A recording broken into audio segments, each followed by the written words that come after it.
Detail చూస్తే ఎగువన కురిసిన భారీ వర్షాలతో జంట జలాశయాల గేట్లు ఎత్తి భారీగా వరదను దిగువకు వదలటంతో హైదరాబాద్ నగరం మధ్యలో మూసీ ఉధృతంగా ప్రవహిస్తోంది. అర్ధరాత్రి దాటిన తర్వాత మహోగ్ర రూపం దాల్చింది. చాదర్ఘట్లో లో లెవెల్ వంతెనపై నుంచి 6 అడుగుల మేర, మూసారంబాగ్ వంతెనపై నుంచి 10 అడుగుల మేర వరద ప్రవహించింది. ఎంజీబీఎస్లోకి వెళ్లే 2 బ్రిడ్జిలు నీట మునిగాయి. మూసీ వరద బస్టాండ్లోకి చేరింది. వేల మంది ప్రయాణికులు బస్టాండ్లో చిక్కుపోయారు. ప్రయాణికులను సురక్షితంగా బయటకు తీసుకురావాలని CM Revanth Reddy, police, Hydraa, GHMC అధికారులను అప్రమత్తం చేశారు. పరిస్థితిని స్వయంగా సీఎం అర్ధరాత్రి సమీక్షించారు.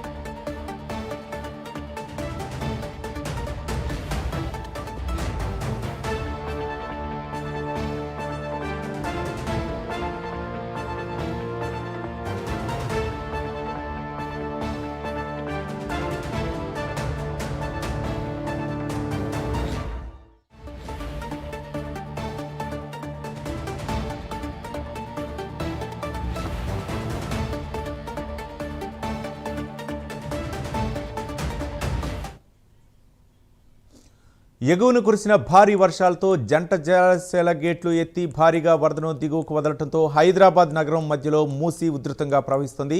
అర్ధరాత్రి దాటిన తర్వాత మహోగ్ర రూపం దాల్చింది. చాదర్ఘట్ లో లెవెల్ వంతెనపై నుంచి 6 అడుగుల మేర, మోసారంబాగ్ వంతెనపై నుంచి 10 అడుగుల మేర వరద ప్రవహించింది. ఎంజీబీఎస్లోకి వెళ్లే 2 బ్రిడ్జిలు నీట మునిగాయి. మూసీ వరద బస్టాండ్లోకి చేరింది. వేల మంది ప్రయాణికులు బస్టాండ్లో చిక్కుపోయారు.